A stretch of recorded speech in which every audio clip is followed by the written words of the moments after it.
제가 중국에서 있었던 거는 한 18여 년 21세기 교회라는 북경에 있는 북경 한인교회에서 부교육자로 사역을 하다가 또 캠퍼스 중심에 있는 북경 비전교회라는 곳에서 2년 반 또 목회를 담당해서 했다가 중국 공안에 의해서 행정 폐쇄 명령이 떨어지고 나올 수밖에 없었던 그런 상황이 있었습니다.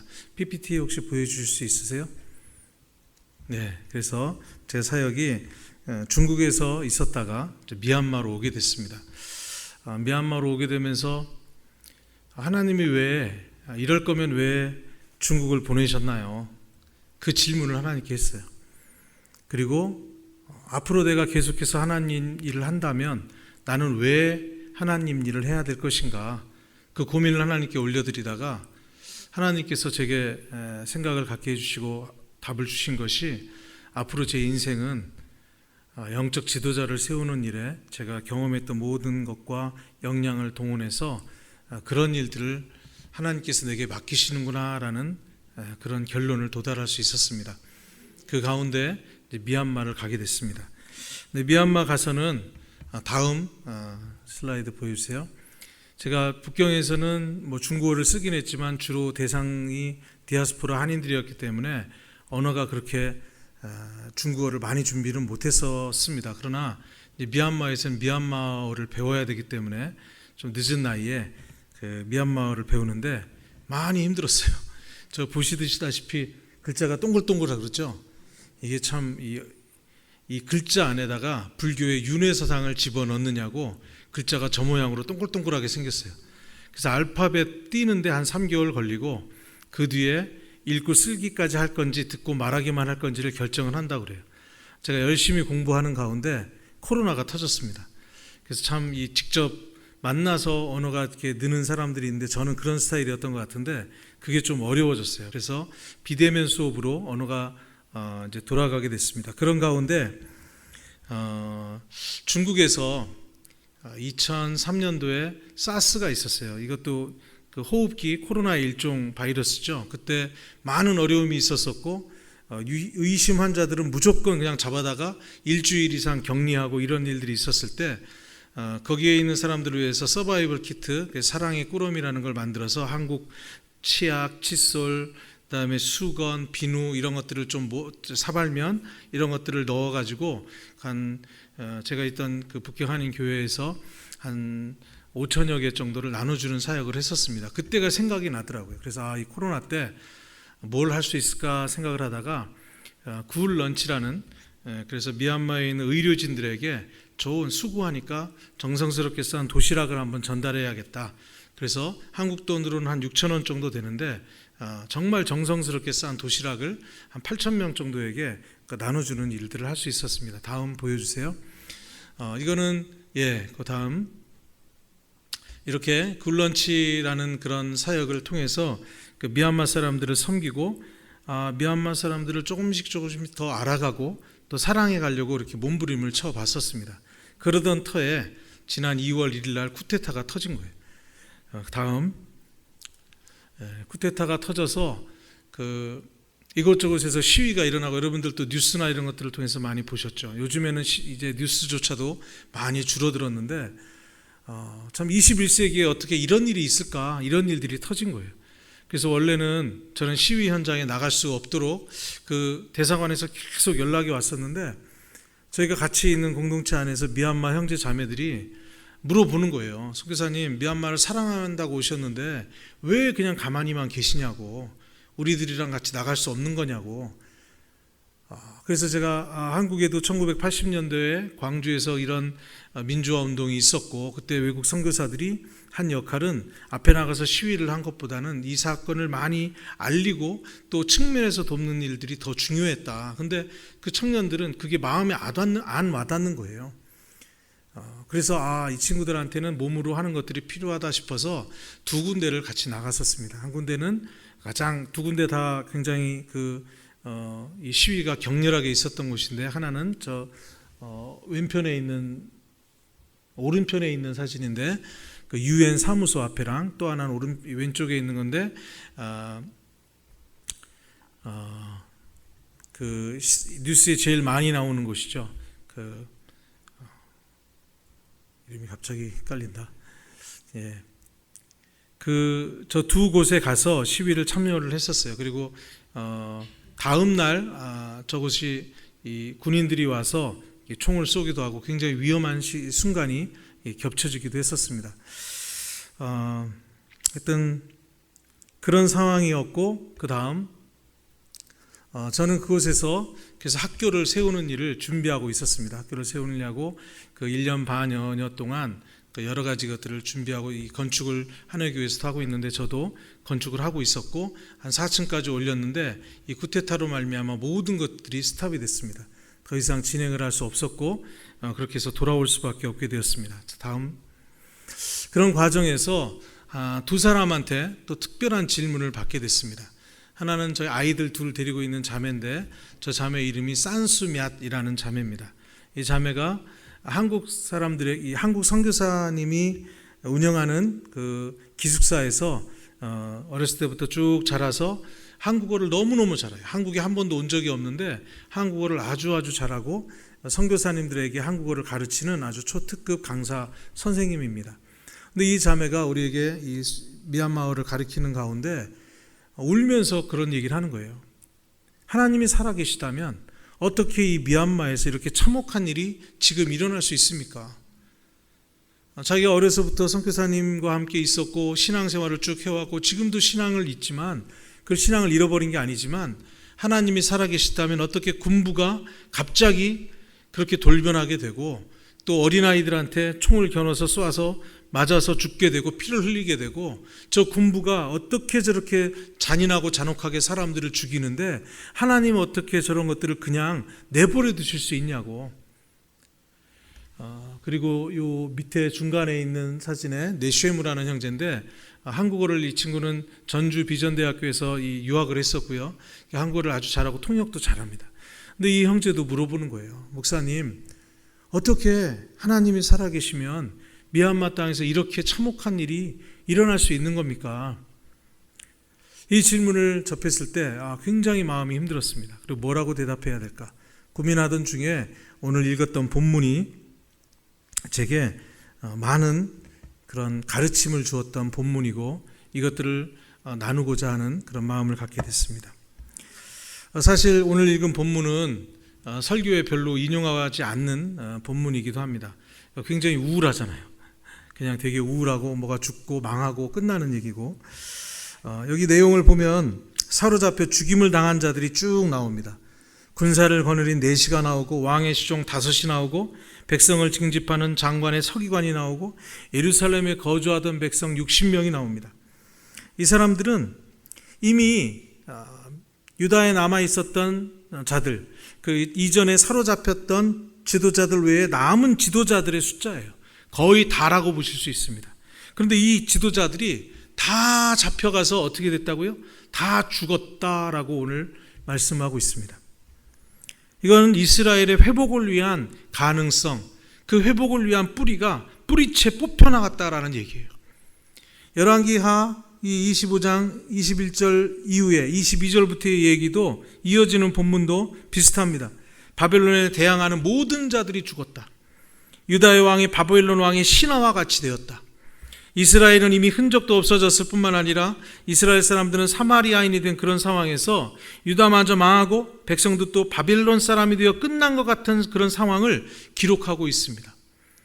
이 정도 되면 이거 뭐 유다도 끝났고 여호와 하나님 망했네 이래야 되거든요. 그런데 이 성경의 관점, 이 열왕기하의 관점은 그게 아니라는 거예요. 역설적으로 이 열왕기하의 기자는 분명한 가르침을 말하고 있습니다. 북왕국 이스라엘이 망했다. 남유다도 망했다. 그러나 여기서 중요한 것은 하나님 나라가 망한 것이 아니다라는 거예요. 원래 고대 국가의 전쟁은 사실은 신들의 전쟁으로서 이 나라가 이기면 이 나라의 신이 이긴 걸로 치는 거예요. 그래서 이 여호와가 바벨론의 마르두크한테 깨졌으면 그 여호와가 진 거여야 돼요. 그런데 이게 아니라는 거예요. 역설적으로. 성경에서는 이 아브라함에서부터 솔로몬까지의 이야기가 승리하는 스토리이고 신앙의 위인들을 통한 교훈이 많습니다. 또 즐겨 읽는 부분입니다. 그런데 이 열왕기에서부터 시작해서 나오는 이야기들, 이건 망하는 이야기들이고 읽을 때 불편하기도 하고 잘 이해도 안 되고 왜 이런 성경이 쓰여졌을까? 이런 생각도 갖게 됩니다. 그런데 구약 성경의 반이 그 얘기예요. 놀랍게도 위대한 신앙의 위인들에 대한 얘기보다 깨지고 박살나는 얘기가 성경 구약의 반이나 이어져 나오고 있다는 것입니다. 성경은 우리의 구원을 위해서 쓰여진 특별한 글로서 그 쓸데없는 부분이 하나도 없는 거예요. 그렇다면 이렇게 많은 분량이 쓰여졌다는 것은 그만큼 중요하다라고 여길 수 있습니다. 그것은 그런 과정을 통해서 여호와 하나님만의 특별한 섭리를 하나님의 백성들에게 가르쳐주고자 하는 의도가 있다라고 우리는 이해할 수 있습니다. 유다의 민족신에서 온 세상 전체의 하나님으로 나오는 것이 바로 유다가 망했기 때문에 시작되는 사건입니다.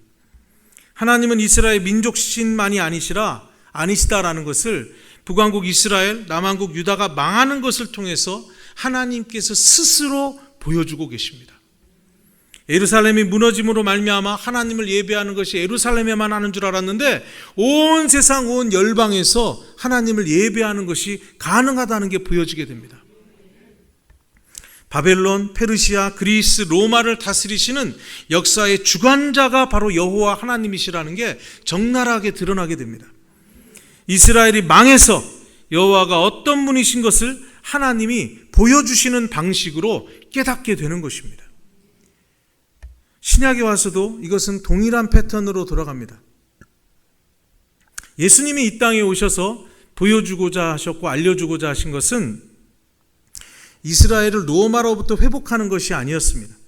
예수님은 하나님 나라를 선포하셨고 이 주님의 몸된 교회를 통하여 하나님 나라가 드러나는 것에 예수님의 가르침은 연결되어져 있습니다. 예수님은 오늘도 하나님 나라를 이 땅에서 이루고자 하십니다. 하나님 나라를 이 대한민국에서, 하나님 나라를 미얀마에서, 하나님 나라를 중국에서 온 열방 가운데 그것을 이루고자 원하시는 것입니다.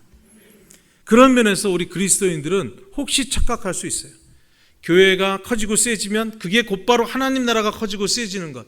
근데 중세시대 때 교회가 커지고 세지고 중세시대 교황이 세상의 왕보다 더 높아졌더니 교회의 영향력이 더 엉망진창이 되어버렸어요.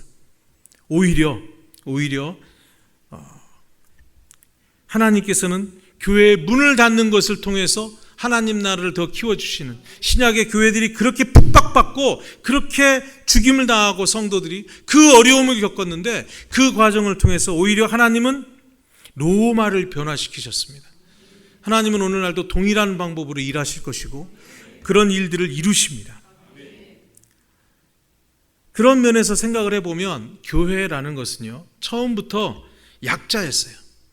교회는 처음부터 핍박의 대상이었습니다. 그런데 그런 핍박의 대상이었던 교회가 세상을 먹어버린 거예요. 그 과정은 너무나 고통스럽고 어렵지만 교회가 언제나 이겼습니다. 아까 함께 기도했지만 오늘날 한국교회가 핍박을 받고 어려움을 당하고 있습니다. 교회를 공격하는 사람들이 이기는 것처럼 보이고 코로나나 이런 것 때문에 모이는 것들이 힘들어집니다. 그러나 이런 핍박과 어려움은 오히려 세상을 이기는 이김으로 나아가는 하나님의 특별한 역사로 이어지게 될 것입니다. 하나님은 언제나 우리가 잘 되는 것보다 하나님이 누구신지를 보여주시는 것이 더 중요해요. 하나님은 현재의 역사 속에서 특별히 성도의 환난을 통해서 하나님께서 누구이신가를 더욱 선명하게 알려주시는 유일한 분이십니다. 이건 이방 종교에 결코 나타나지 않는 독특한 역사예요. 오직 여호와 하나님이 참 하나님이시기 때문에 일어나는 역사입니다. 여러분 생각해 보세요. 예수님을 믿었는데 잘 안 돼요. 망해요. 예수님 믿었는데 잘 돼요. 그러면 누구라도 다 예수님 믿죠. 근데 예수님 믿었는데 잘 안 돼요. 그랬는데도 예수 그리스도가 전파되는 것, 그런데도 하나님 나라의 영광이 드러나는 것, 이것에 신비가 있는 것이고 여기에 하나님이 살아계시다는 증거가 드러나는 것입니다.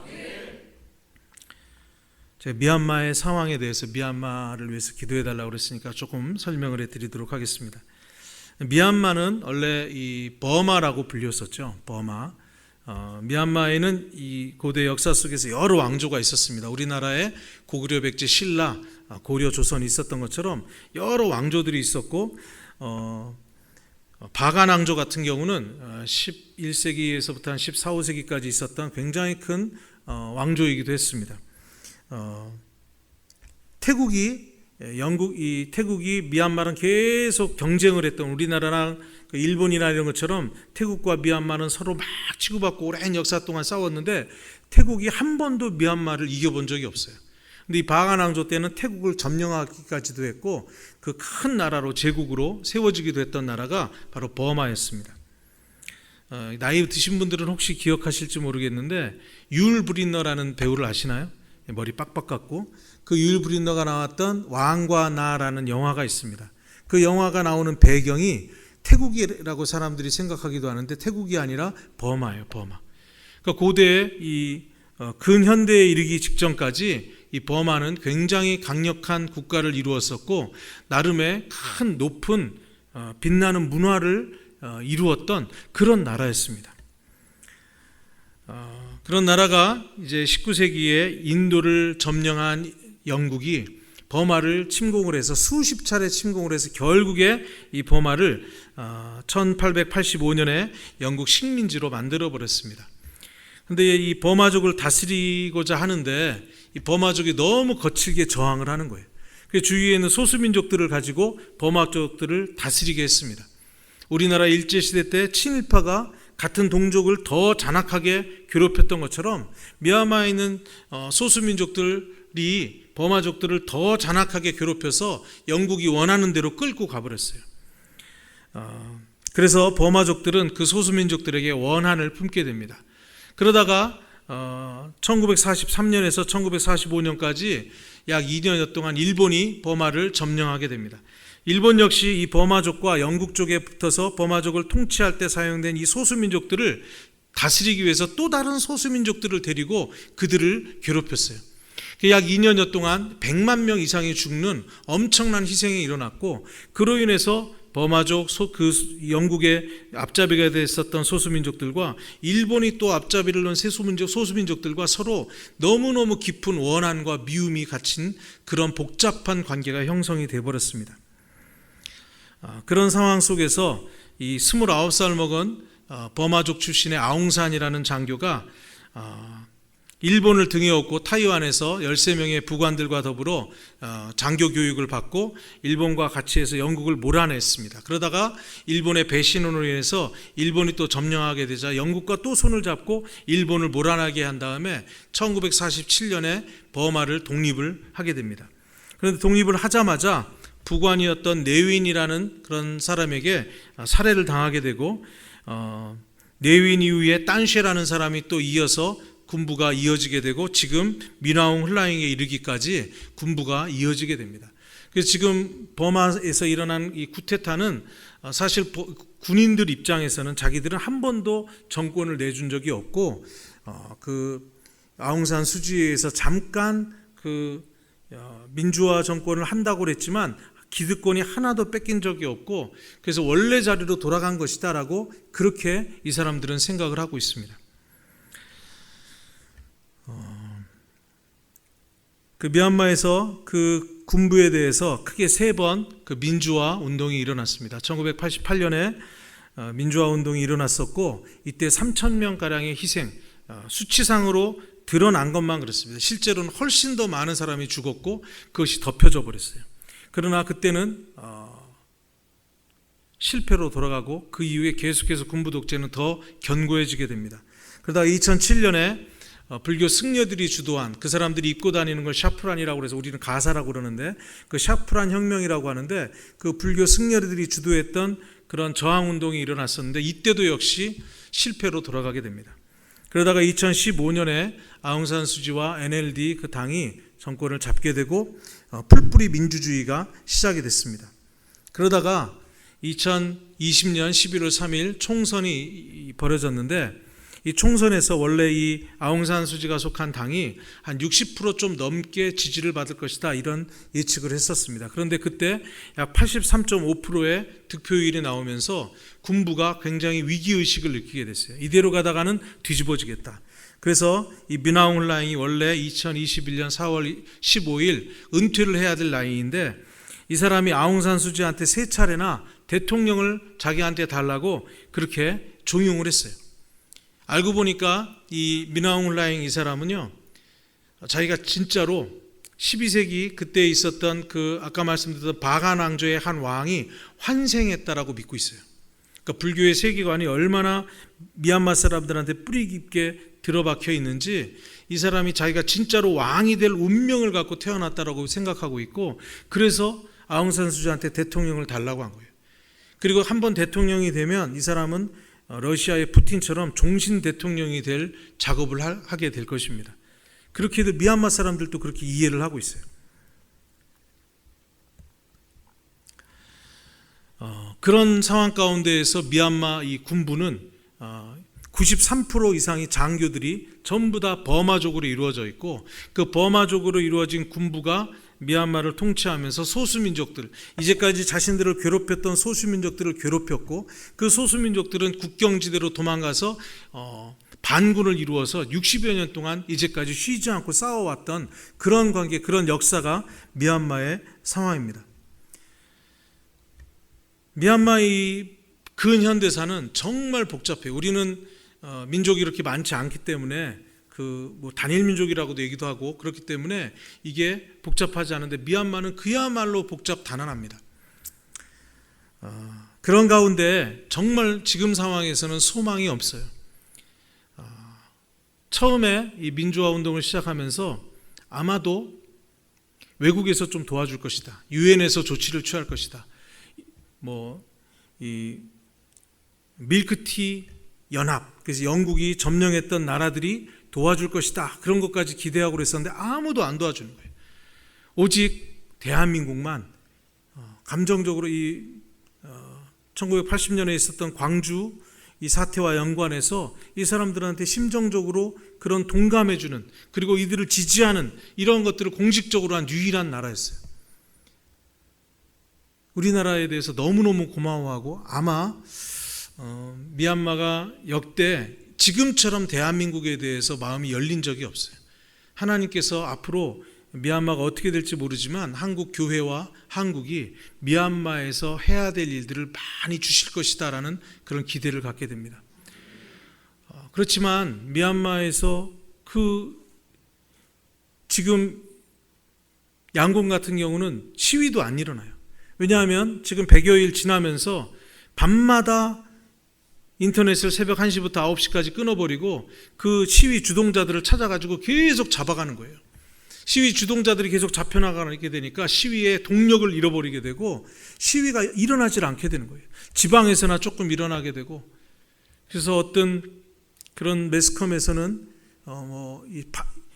이 내전이 일어날 것이다, 뭐 이렇게 예측들을 하는데 그럴 가능성이 거의 없습니다. 미얀마 군부가 50만이고 예비군까지 모이면 70만이 더 돼요. 근데 지금 있는 모든 그런 반군들, 60여 년 싸워왔던 반군과 지금 군대에 가는 사람들 다 모아도 7만이 채 안 되고 무기가 변변하지 못한 거예요. 그러니까 싸우면 싸울수록 정말 게임이 안 되는 그런 가운데, 이 미나옹 홀라잉이 쿠데타를 하면서 자기의 멘토인 승려한테 그게 막 점치는 사람인데 물어봤대요. 어떻게 해야 이 쿠데타를 성공할 수 있습니까?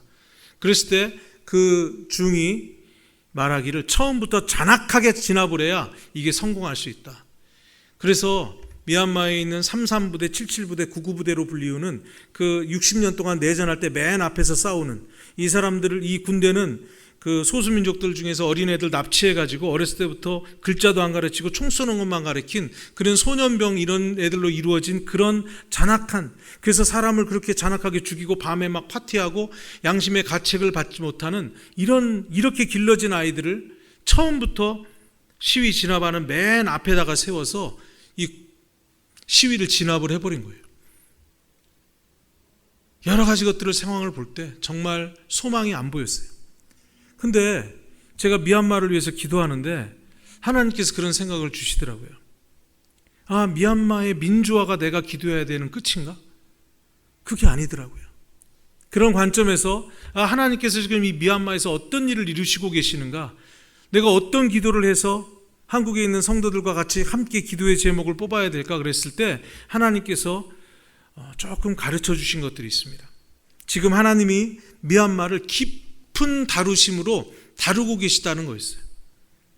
우선 미얀마가 이 뿌리 깊은 민족 갈등, 근현대사 속에서 해결할 수 없이 이 버마족과 소수민족들 간에 엉키고 얽혀서 도저히 해결할 수 없을 것 같은 이런 상황. 현재 135개 소수민족과 심지어 버마족들마저도 지금 군부 쿠데타가 잘못되었다라고 동일한 의견들을 갖고 있어요. 미얀마 역사상 어떤 한 이슈에 대해서 동일한 생각을 가진 것은 이번이 처음입니다. 이것도 하나님께서 일하고 계시는 것이 아닐까. 그리고 현재 시민 불복종 운동과 이 지금 군부에 저항해서 새롭게 세워진 정부가 소수민족, 특별히 기독교 배경의 사람들이 지도자로서 세워지고 있습니다. 미얀마 군부가 약 60여 년 동안 자신들한테 저항할까 봐 인재를 안 만드는 교육을 망쳤어요. 대학을 1년, 2년, 3년 막 밥 먹듯이 쉬게 하고 학교를 휴교하고 교육을 통해서 사람이 세워지는 교육을 포기해버렸어요. 그런 가운데에서 정말 미얀마를 섬길 수 있는 그런 지도자들이 나오기 어려운 토양이었고 아웅산 수지와 그 다음 세대가 지금 없는 상황에서 아웅산 수지와 그 주도 세력들이 다 감옥에 갇혀 있으니까 새로운 리더들이 일어나고 있는데 그들 중에 소수민족 출신 그리스도인들이 계속 올라오고 있다는 것입니다. 또 하나, 이 불교의 세계관이 너무나 뿌리 깊게 박혀있는 이 미얀마 사람들은 자기들이 불교의 종주국이다라고 그렇게 주장을 해요. 아니 인도가 있는데 어떻게 니네들이 그러냐? 그렇게 물어보니까 석가모니가 인도에 오기 전에 하얀 코끼리의 왕으로 미얀마에 왔다 갔다는 거예요. 제가 이거 허황되게 들리잖아요, 여러분들은. 그런 이 신화에 나오는 설화에 나오는 미얀마 사람들이 이걸 진짜로 믿는 사람들이 대다수라는 거예요. 어렸을 때부터 그런 신화와 설화를 계속 듣다 보니까 이게 세뇌돼 가지고 그런 줄로 믿어요. 제가 그 하얀 코끼리의 왕이 살다 갔다는 동굴에 가봤는데 참 너무 기가 막혀요. 거기에는 너무 신성시역이기 때문에 맨발로만 들어갑니다. 맨발로 들어갔는데 한참을 갔더니 미끈미끈한 거예요. 나중에 이게 천장을 보니까 수만 마리 박쥐가 달라붙어서 박쥐 배설물이 떨어져가지고 바닥이 미끌미끌한 거예요. 그런 곳에서 코끼리의 왕으로 왔다 갔다는 걸 그건 진짜로 믿는다는 거예요. 그렇게 불교 세계관으로 완전히 이 굳어져 있는 이 미얀마의 이 사람들이 이번에 미나옹 훌라잉의 이 군부 쿠데타가 일어났을 때 미얀마의 살아있는 부처로 여겨지는 서너 명의 이 활불들이라고 불리우는 중들이 있는데 이들이 하나같이 암묵적으로 침묵으로 그 쿠데타 세력을 동조했어요. 그것 때문에 미얀마에 있는 청년들이 이 쿠데타에 저항하는 민주 세력들이 불교에 대한 그런 신뢰가 지금 실금이 갔습니다. 미얀마는 1년에서 3년 정도 절에서 살다 나와야 사람 취급받는 그런 문화가 있어요. 우리나라 성인 남자들이 군대 문제를 해결해야 되는 것처럼. 그래서 선교사님들이 열심히 키웠다가 아버지가 어머니가 머리끄댕이 잡고 절에다가 집어넣고 1년 뒤에 나오면 애가 완전히 뒤집어지는, 바뀌어버리는, 불교도가 돼버리는 이런 일들이 속속에 있는 그런 나라가 그런 미얀마입니다. 그런데 그런 미얀마의 불교의 뿌리 깊은 신뢰가 실금이 가는 것, 하나님께서 이건 깊은 곳에서부터 미얀마를 뒤집어 엎으시려는 그런 하나님의 깊은 다루심이 있는 것이 아니겠는가. 그래서 저는 이번에 이 미얀마 사태를 한국에서는 1980년의 광주와 비교를 하는데 그것도 맞아요, 일부. 그러나 그보다 더 흡사한 상황은 1907년 우리나라 땅에 평양 대부흥이 있었던 그 시절, 그 시기와 굉장히 흡사한 분위기와 상황이 아닐까.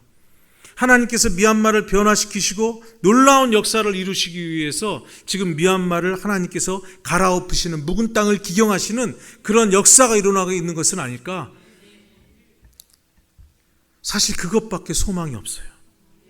하나님께서 그 미얀마를 버리시지 않으셨다면 이 과정을 통하여 하나님께서 큰 그림으로 미얀마를 뒤집어 엎으시고 오히려 지금 핍박받고 죽어가는 그 핍박받는 교회들, 그런 어려움들이 하나님께서는 그것을 통해서 하나님의 하나님 되심을 더 드러내는 놀라운 역사로 이끌어내시지 않을까. 우리가 미얀마의 이 민주화를 위해서 기도해야 될 것입니다. 오늘도 사람들이 죽고 총 맞아 죽고 불에 태워 죽임을 당하고 어린아이들이 총 맞고 이런 기가 막히고 안타까운 일들이 있어서 그게 너무 통탄스럽지만, 그러나 그것을 넘어서서 하나님께서 일하시는 하나님의 하나님 되심이 미얀마 땅에서 이루어지심을 믿고 하나님 하늘에서 그 뜻이 이루어진 것처럼 이 땅에서도 하나님의 나라가 이루어지게 하여 주시옵소서. 미얀마를 바라보면서 바로 그러한 기도를 올려드려지게 되기를 간절히 소원합니다. 우리 하나교회 성도님들이 미얀마를 위해서 기도할 때 바로 그러한 기도 제목으로 기도해 주시기를 소원합니다. 하나님은 그렇게 일하실 것입니다. 하나님께서는 분명히 현재는 너무나 아프고 고통스럽지만 지금 목숨을 걸고 자유를 갈구하는 그 청년들의 그 아픔과 슬픔을 외면하시지 않을 거예요. 그러나 그것을 넘어서서 그 땅이 변화되어지는 그 놀라운 일들을 이 핍박받는 자들을 통하여 하나님께서 이루실 것입니다. 2007년 샤프란 운동이 있었을 때 교회와 선교사들이 그 민주화에 대해서 뒤로 쭉 빠졌었어요. 교회가 많이 욕을 먹었어요. 근데 이번에는 그 민주화할 때 교회들이 앞장서서 아까 있었던 플라잉따야라는 곳에서 그 크리스찬 청년 지도자들이 모여서 그곳에서 예배를 드렸어요. 그 위험하고 총소리 나고 그런 어마어마한 상황 속에서 그 청년 지도자들, 그리스도인들이 모여서 그곳에서 하나님께 예배하는데 정말 감격스러웠어요. 하나님께서 이 기도를, 이 예배를 안 받으실 수가 없을 것이다. 제가 그 자리에서 그것을 경험했어요. 확인했어요. 분명히 하나님께서는 이 과정을 이기도록 역사하실 것입니다. 우리가 도움의 손길을 위해서 기도해야 될 것입니다. 그러나 하나님께서 그 일들을 이루어 주시옵소서 기도하기를 소원합니다. 그것은 또한 미얀마뿐만이 아니라 우리나라에서도 동일하게 그런 역사가 일어날 것을 위해서 기도해야 될 것입니다. 말씀을 맺겠습니다. 열왕기하, 역대하의 기록은 이스라엘은 망했는데 하나님은 더 커지신다, 이 메시지를 전하고 있습니다. 그리고 하나님이 이스라엘의 민족신이 아닌 진짜 온 세상이 하나님이시라는 것을 스스로 증명해내시는 걸 보여주고 있습니다. 오늘 한국 교회와 미얀마 교회에서 하나님께서 그 일들을 이루어 주시도록 기도해 주십시오.